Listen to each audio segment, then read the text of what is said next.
si Senador JV Ejercito. Ako, eto na si Laban Bawi. Laban Bawi ka, JB. Wala ka, wala. Boo! Boo! Asan ang yagballs mo? Isa sa mga tumutol sa pagpapaaresto kay Kibuloy, nagpaliwanag sa desisyon. Sabi nito, yung kalbo na vlogger pala, gaganon pa. Akala mo tumalino siya ron. At akala mo tumapang siya ron. Sabi ko sa iyo, magkasama yan sa... tanong mo na lang sa mga ibang vloggers. Duwag yun. Nagsama-sama. Real talk po. Hindi ako sinasabi doon sa GC. Hindi, kinakakasama naman yan eh. Totoo naman eh. Sinasabi ko lang yung totoo. Hanggang doon lang yun. Ito, parang ito.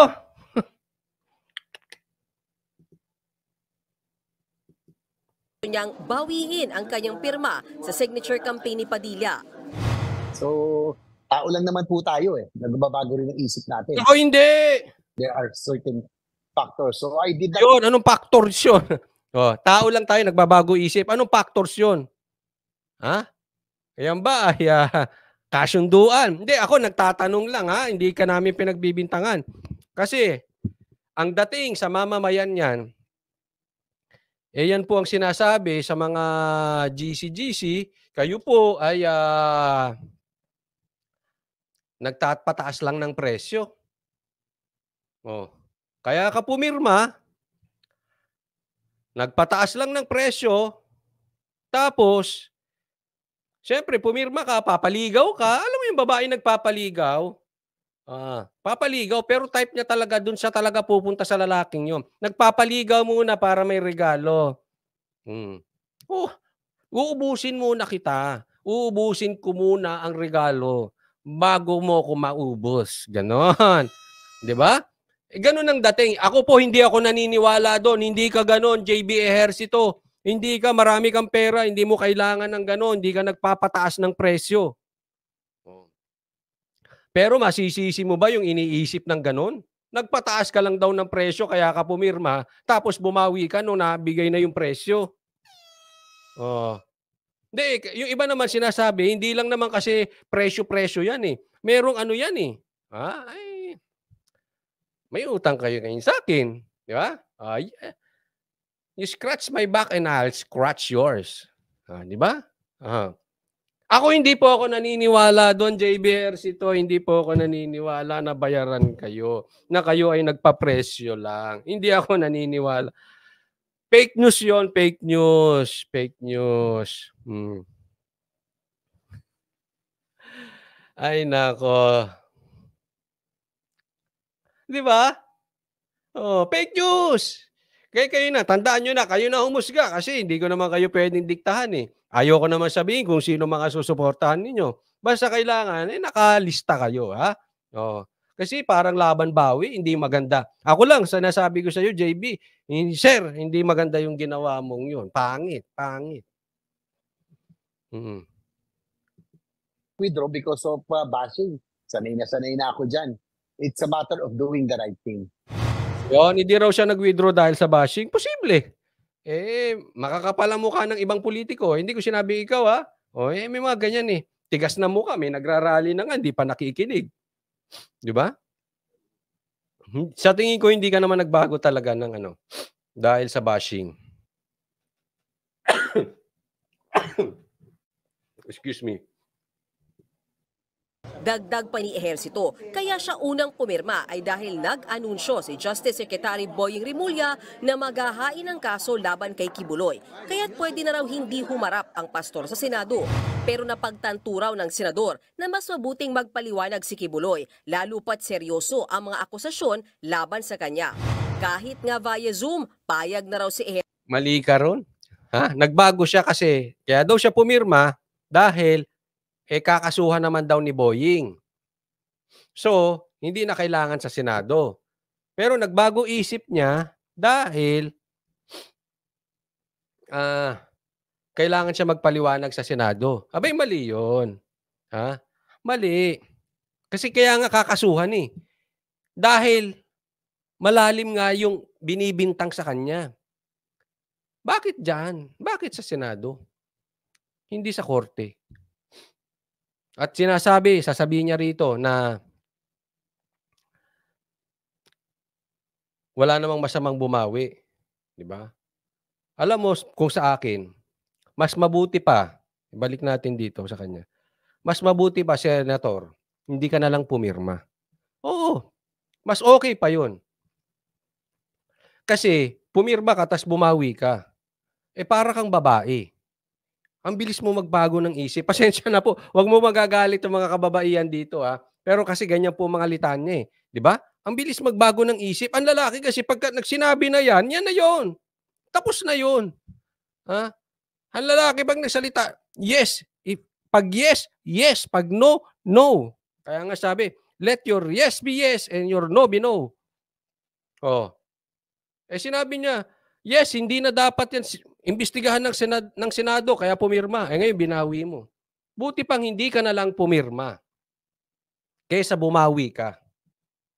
Ang dating nito nagpataas ka lang ng presyo. Hindi ako naniniwala, pero gano'n ang datingan talaga niyan, Senator. Hindi humarap ang pastor sa Senado, pero napagtanto raw ng senador na mas mabuting magpaliwanag si Kibuloy, lalo pat seryoso ang mga akusasyon laban sa kanya. Kahit nga via Zoom, payag na raw si Ehersito, humarap lang sa Senado ang pastor. Sana raw ay huwag masamain nila Tingnan mo, via Zoom, papayagan. Okay sa kanya, payagan. Magiging unfair 'yun. Alam niyo kung bakit? Bakit si Tebes hindi payagan via Zoom? Naalala niyo?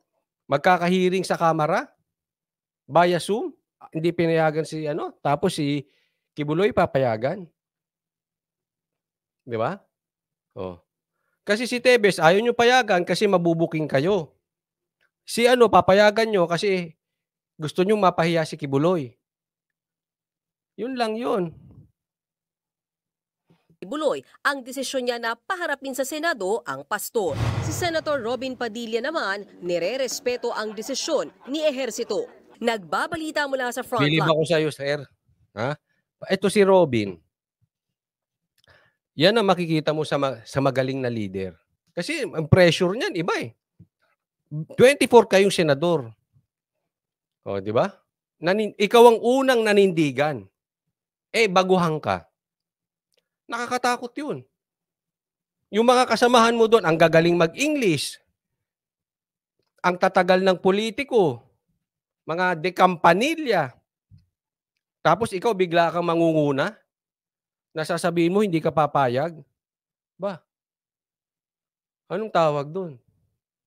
Yagballs. Yagballs 'yan. Kaya ako wala akong bilib sa pa-English-English kung duwag naman. Ito sumuporta ng todo. Senator Robin, sana marinig kita magsalita roon sa rally. Pero alam nyo, naiunawaan ko naman na wag po nating pilitin yung mga ibang politiko kung hindi sila makapagsalita. Meron silang kanya-kanyang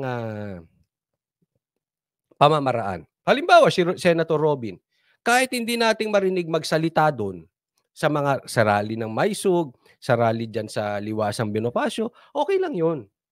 Wag natin siya huhusgahan. Kasi may kanya-kanya po tayong pamamaraan paano susuporta sa isang tao. Ito naman, kitang-kita naman. Hindi porket wala dun sa rally, hindi nagsalita, wala nang kwenta. Hindi, yan ang nanindigan. Sa katunayan, kahit wala siya sa rally, siya ang pinakamalaking ambag sa pagtulong kay Kibuloy.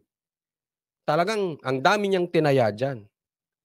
So, yes, magandang umattend ka ng rally, pero wag tayong maghuhusga parati na pag wala sa rally, hindi nakasuporta. Diyan po kayo mali. Kadalasan po, ang mga talagang wala sa rally, hindi ko naman sinasabi nasa rally walang silbi, hindi po. Pero marami pong nagtatrabaho behind the scene. Yan po ang tingnan ninyo. Yan yung mga gumagapang sa tao, yan po yung mga nagtatrabaho, yan po yung mga nag-o-organize. Lahat po yan. From the cameraman, kaya nakikita ko may mga nag-tent na doon. Ang hirap ng buhay ng mga cameraman, Yun, ay suporta yun kahit hindi siya magsalita sa stage. Yung organizer, nasa telepono lang yan. Kumokontak. Pero I'm sure napaka-busy niyan, 24 hours. Oh. Tapos kokontakin si Coach Oli. Tapos ang dami pang tanong ni Coach Oli. Oh, di ba? Oh, nakakabwisit isang tao lang 'yun. Ang dami mong tatawagan, di ba? Ibig sabihin kanya-kanya po, ha? Kanya-kanya po ng maitutulong. Sabi ni Bahar, ewan ko ba bakit nanalo pa yan si JB. Sukang-suka na ako diyan noon pa. Ewan ko rin.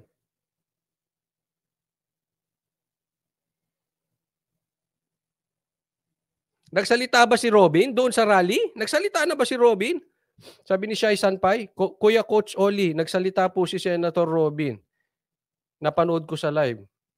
Sabi ni Shai Sanpay, naku, Shai Sanpay, wag mo na akong kinukuya-kuya, pambira naman. Delikado yan. Yung mga nagkuya-kuya sa akin, naku, delikado.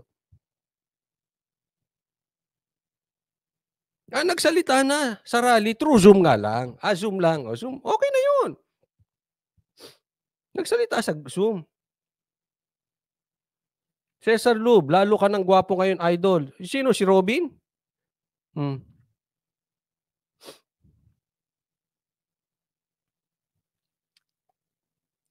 Wag natin kakalimutan si Senator Robin, ha? Yan yung mga gusto ko, yung mga paninindigan. Wala akong kabilib-bilib sa pa-English. Tingnan mo si Tatay Digong. Bagamat si Tatay Digong matalino, abogado, pero hindi siya yung typical na mga abogadong politiko na nasa bar top notcher. Sabi nga niya, siya lang pasang-awa, palakol lang eh. Sa law school, puro siya palakol. Pero sa ground, day-to-day life, daming experience ni Tatay Digong, ha? Talino 'yun. Matalino si Tatay Digong.